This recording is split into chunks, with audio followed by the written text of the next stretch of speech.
Bom dia a todos, mais um procedimento da equipe de remoção restaurando vidas, sentido a Parelheiros, paciente involuntário mesmo, aí se evadiu da clínica.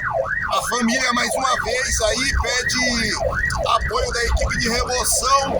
Estamos em encaminhamento aí sentido a casa do mesmo aí para fazer a retirada e encaminhar ele até a unidade, ok?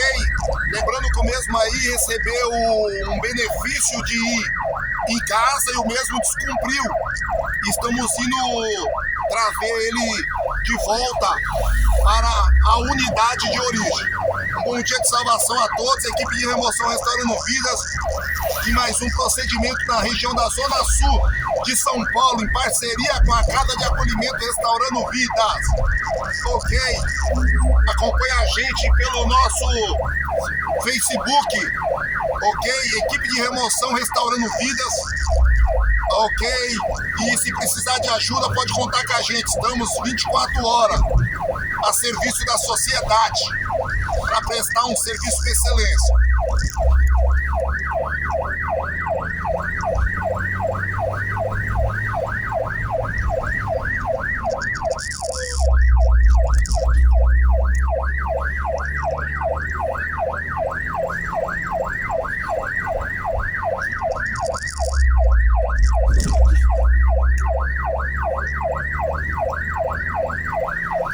Estamos aí a bordo da viatura de número 1, ambulância caracterizada.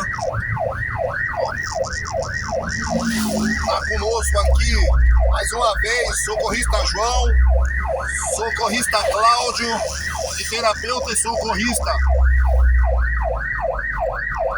Carlos André. Contamos aí com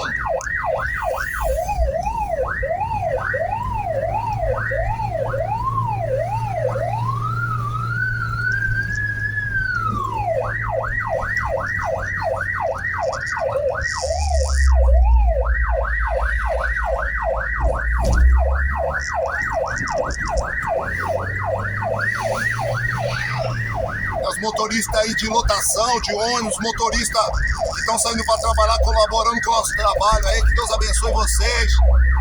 É isso aí, pessoal, vamos junto aí fazer aquilo que foi determinado para o dia de hoje.